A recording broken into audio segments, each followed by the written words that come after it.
রহমানির রহিম। আপনারা অনেক শুনেছেন যে বান্ধবী আরেক বান্ধবীর স্বামী নিয়ে কোনো গন্ডগোল সৃষ্টি করেছে, আবার এক বন্ধু বউ নিয়ে গন্ডগোল সৃষ্টি করেছে। সমাজে এমন অনেক ঘটনা আছে।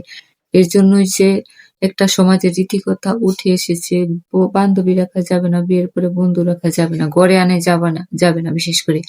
কিন্তু এই কথাটা নিতান্তই ভুল। পৃথিবীর সব বান্ধবীগুলো খারাপ না, সব বন্ধুগুলোই খারাপ না। কিন্তু এই কথাটা প্রত্যেকটা স্বামী-স্ত্রীকে ভালোভাবে জানা অবশ্যই দরকার যে দ্বিতীয় ব্যক্তি এমনভাবে সম্পর্কের মধ্যে জড়ানো যাবে না অতিরিক্ত, যা সম্পর্কের মধ্যে ফাটল সৃষ্টি করে। আবার সমাজে এরকম কুসংস্কার রীতির জন্য আমরা বান্ধবীর সংসারে পরিচিত হতে লজ্জাবোধ করি, বন্ধুরাও লজ্জাবোধ করে। যারা ভালো বন্ধু আছে, যারা খারাপ করে বান্ধবীর সংসার না যেকোনো সংসারই করতে পারে, যারা খারাপ করে বন্ধুর সংসার না যেকোনো সংসারই করে। তাই বলে যে বন্ধু বান্ধবী রাখা যাবে না, এটা শুধুই ভুল কথা।